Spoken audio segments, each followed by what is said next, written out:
الحمد لله رب العالمين والصلاة والسلام على رسوله الأمين وعلى آله وصحبه أجمعين إلى يوم الدين أما بعد فأعوذ بالله من الشيطان الرجيم بسم الله الرحمن الرحيم شهر رمضان الذي أنزل فيه القرآن هدى للناس وبينات من الهدى والفرقان فمن شهد منكم الشهر فليصمه ومن كان مريضا أو على سفر فعدة من أيام أخر يريد الله بكم اليسر ولا يريد بكم العسر ولتكملوا العدة ولتكبروا الله على ما هداكم ولعلكم تشكرون صدق الله العلي العظيم.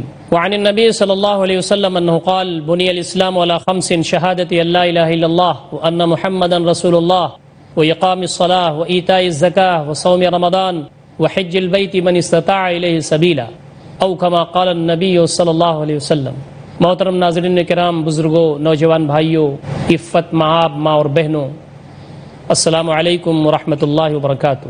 مخصوص پروگرام رمضان اور قرآن کی اگلی قسط لے کر کے میں حاضر خدمت ہوں.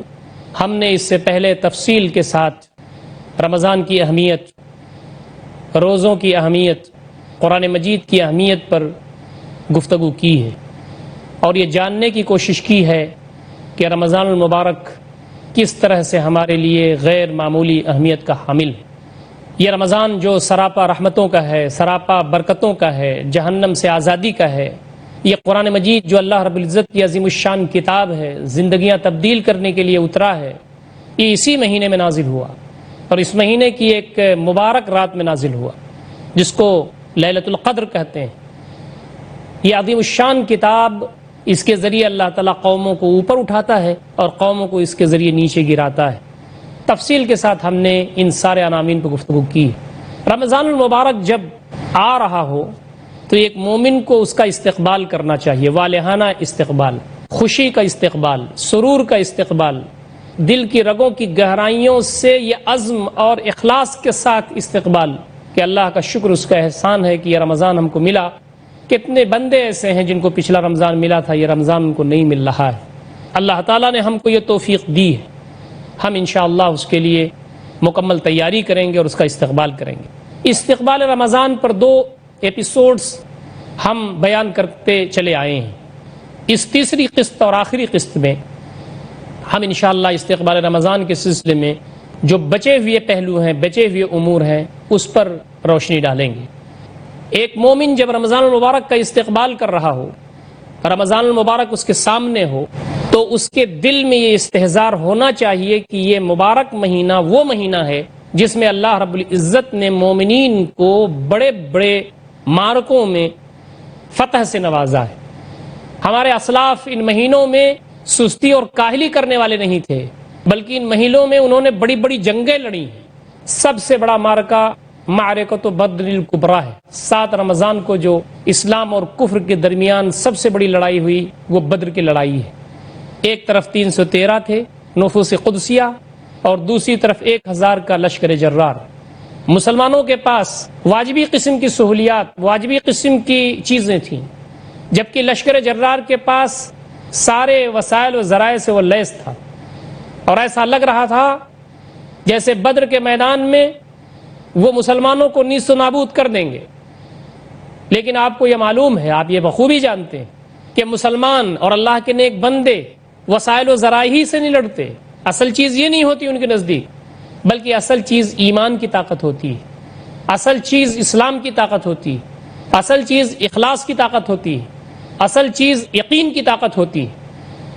اللہ رب العزت کے راستے میں جب والہانہ انداز سے بندہ نکلتا ہے اور کہتا ہے میرے مالک، ہمارا شعار یہ ہے جو تجھے بہت پسند ہے کہ ان صلاتی و نسکی و محیایا و مماتی للہ رب العالمین، میری نماز، میری عبادات، میرا مرنا جینا سب میرے رب کے لیے ہے.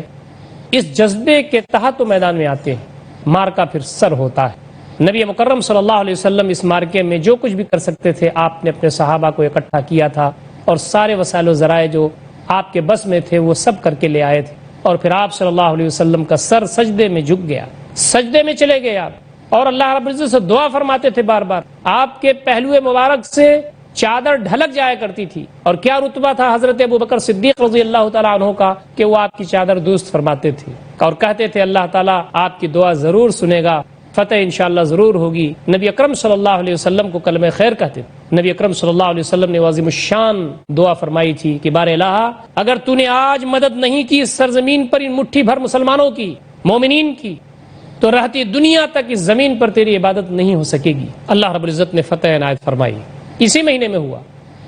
فتح مکہ اسی مہینے میں ہوا ہے۔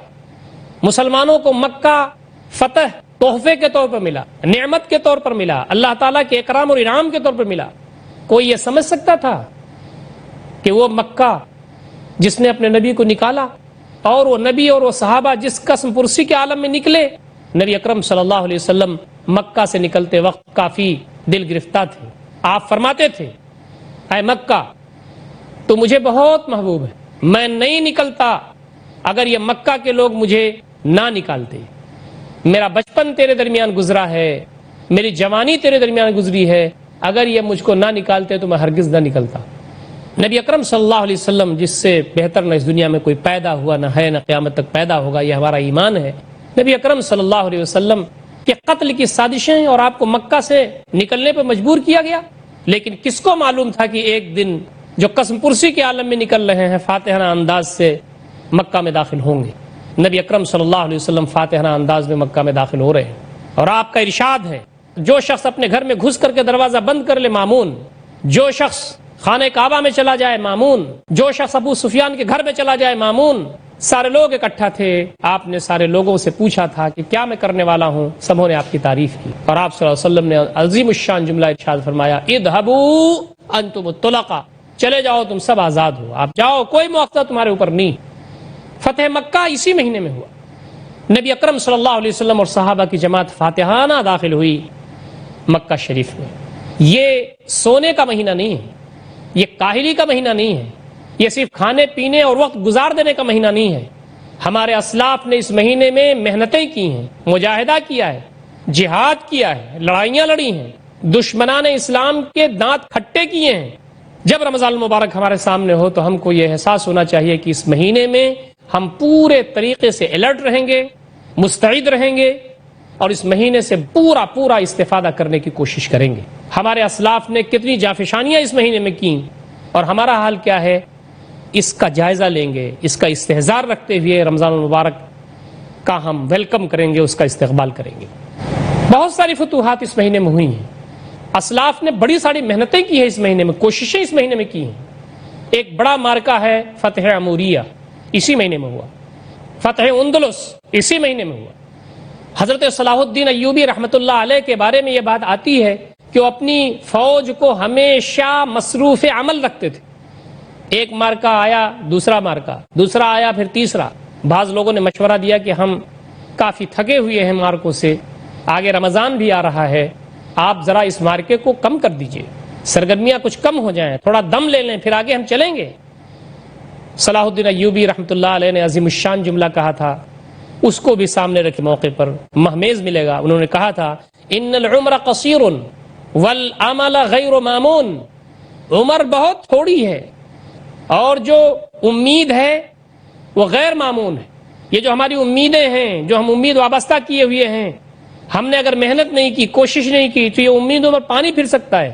والسماح للمغتصبین بالبقاء فی الارض الاسلامیہ یوما واحدا مع القدرہ، اور جو غاصب ہیں اسلامی زمینوں کے، مسلمانوں کی زمینوں کے، اس کے مملکت کے حصے کے جو غاصبین ہیں، یعنی نصارہ اور یہود و نصارہ، کہا کہ ان غاصبین کو رمضان سے پہلے دعا، بار الہ ہمیں توفیق دے، قدرت دے، صلاحیت دے، مواقع کو استعمال کرنے کا ملکہ دے کہ ہم رمضان سے پورا استفادہ کر سکیں، روزوں سے پورا استفادہ کر سکیں، قرآن مجید سے پورا استفادہ کر سکیں، اور جب رمضان شروع ہو جائے تو اپنا شیوا ہم بنا لیں، ذکر و اذکار اور دعا کا شیوا۔ اللہ رب العزت اس بندے سے بہت خوش ہوتا ہے جو کثرت سے دعا کرتا ہے۔ نبی اکرم صلی اللہ علیہ وسلم فرماتے تھے کہ تم دعا کرو، چاہے تمہارے جوتے کا فیتا کیوں نہ ٹوٹ جائے، اس کے لیے بھی اللہ تعالیٰ سے دعا کرو۔ اللہ تعالیٰ اس بندے کو بہت عزیز رکھتا ہے جو اللہ تعالیٰ سے چھوٹی چھوٹی بڑی ساری چیزیں مانگے۔ کیوں؟ دعا قبول کرنے والا صرف اللہ رب العزت ہے۔ ادعونی استجب لکم، مجھے پکارو، مجھ سے مانگو، میں دعائیں قبول کرتا ہوں. دنیا میں اور کوئی ہستی ایسی نہیں ہے رب کائنات کے علاوہ جو دعائیں سنتی ہو، انسان کے مسائل کو حل کرنے کی صلاحیت رکھتی ہو اور اس کی پریشانیاں دور کر سکتی ہو، اس کی دعائیں قبول کر سکتی ہو.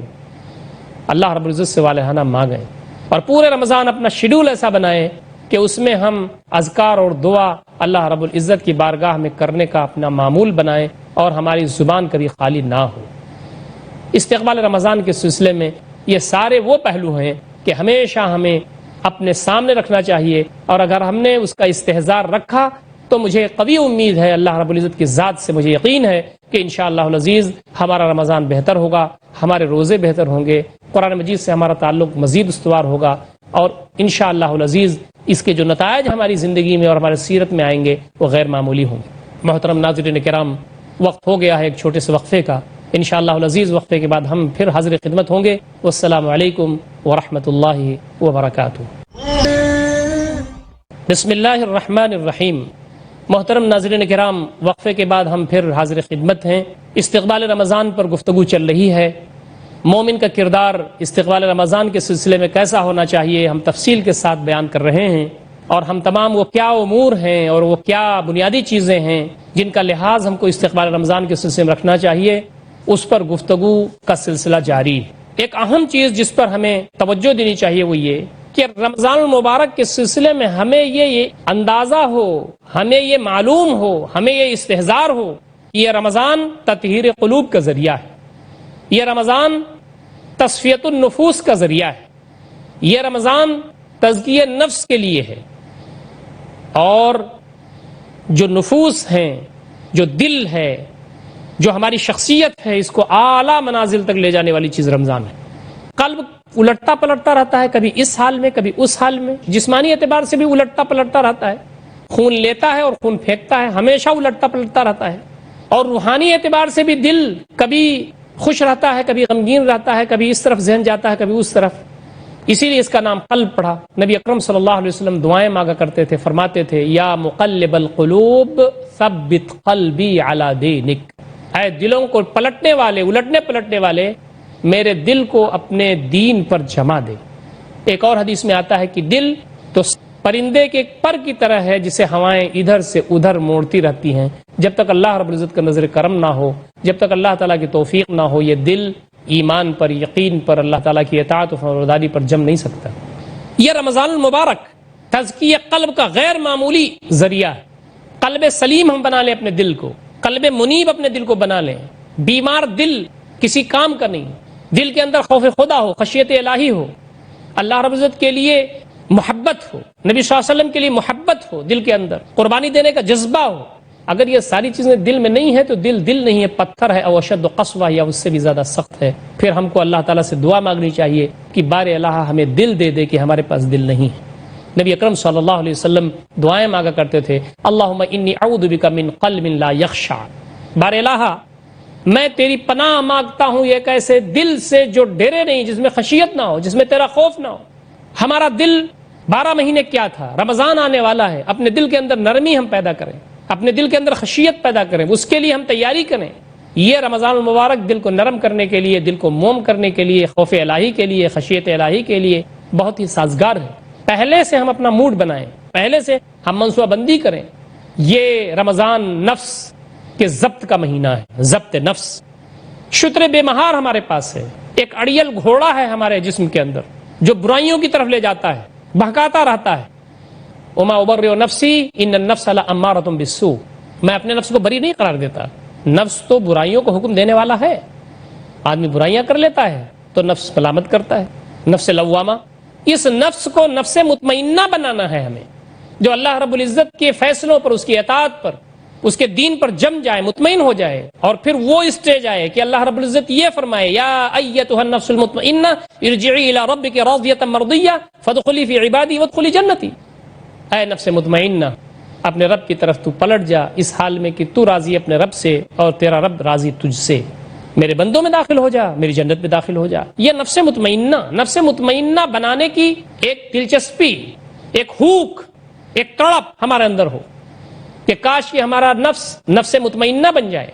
یہ رمضان المبارک ضبط نفس کا مہینہ ہے. پہلے سے استقبال کیجئے رمضان کا کہ انشاءاللہ العزیز اس رمضان میں ہم یہ کوشش کریں گے، ہماری یہ محنت ہوگی، ہماری اللہ تعالیٰ سے یہ دعا ہوگی کہ یہ رمضان ہمارا نفس مطمئنہ ہمیں بنا دے، اس کے لیے ہم تیار ہوں۔ نبی اکرم صلی اللہ علیہ وسلم دعا فرمایا کرتے تھے نفس کے سلسلے میں، اللہم انی اعوذ بک من نفس لا تشبع، بار الہ میں تیری پناہ مانگتا ہوں ایسے نفس سے جو آسودہ ہی نہ ہو، یکسو ہی نہیں ہوتا، آسودہ ہی نہیں ہوتا، مالداری اس کے اندر نہیں آتی، پریشان رہتا ہمیشہ۔ نبی اکرم صلی اللہ علیہ وسلم فرماتے ہیں انسان کو اگر ایک وادی سونا مل جائے تو دوسری وادی سونا کے چکر میں رہے گا، کبھی بھی اس کا نفس مطمئن نہیں ہو سکتا، آسودہ نہیں ہو سکتا۔ یہ حرص و ہوس، یہ ساری چیزیں اس کو پریشان کیے رہتی ہیں، اور اس کا پیٹ تو صرف بھریں گی مٹی، الا التراب۔ جب وہ قبر میں چلا جائے گا تو آسودہ ہو جاتا ہے، جب تک زندہ ہے آسودہ نہیں ہوتا۔ یہ رمضان کنٹرول کرنے کی عظیم الشان چیز ہے۔ تو استقبال رمضان کا ایک بڑا نقطہ یہ ہے کہ نفس کے تطہیر اور نفوس کے تزکیہ اور ضبط نفس، اس کے لیے غیر معمولی اہمیت کا حامل ہے یہ رمضان اور یہ روزہ اور قرآن مجید پورا کا پورا، اس کا پڑھنا، اس کا سمجھنا اور اس کو اپنی زندگی میں نافذ کرنے کی فکر کرنا، توفیق الہی مانگنا۔ یہ رمضان ذری موقع ہے، استقبال رمضان کا پروگرام اس انداز سے ہمیں اپنانا چاہیے کہ یہ کام بہتر انداز سے ہو سکے۔ استقبال رمضان کا ایک اور بہت اہم نقطہ وہ یہ ہے کہ ہم پہلے سے منصوبہ بندی کریں، مائکرو پلاننگ کریں۔ سحری ہم کھائیں گے، سحری کے بعد ہم کیا کریں گے؟ فجر کی نماز باجماعت پڑھیں گے، فجر کی نماز کے بعد ذکر و اذکار ہمارا ہوگا، پھر اس کے بعد قرآن مجید سے ہمارا شغف ہوگا، علمی مجالس اور مذاکرے اس میں ہماری شرکت ہوگی، مواسات کا مہینہ ہے، غمخواری کا مہینہ ہے، اللہ کے بندوں کے ہم کام آئیں گے۔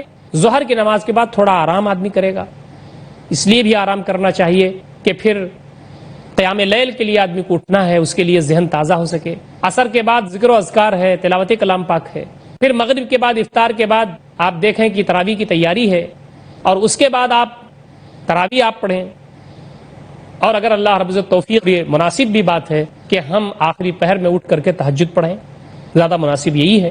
تو آپ دیکھیں گے کہ آپ کا جو شیڈول ہے، جو آپ کے اوقات ہیں، یہ کم پڑ جا رہے ہیں۔ پہلے سے منصوبہ بندی، لکھی ہوئی چیز آپ کے پاس رہے، نظام الاوقات پہلے سے بنا ہوا ہو۔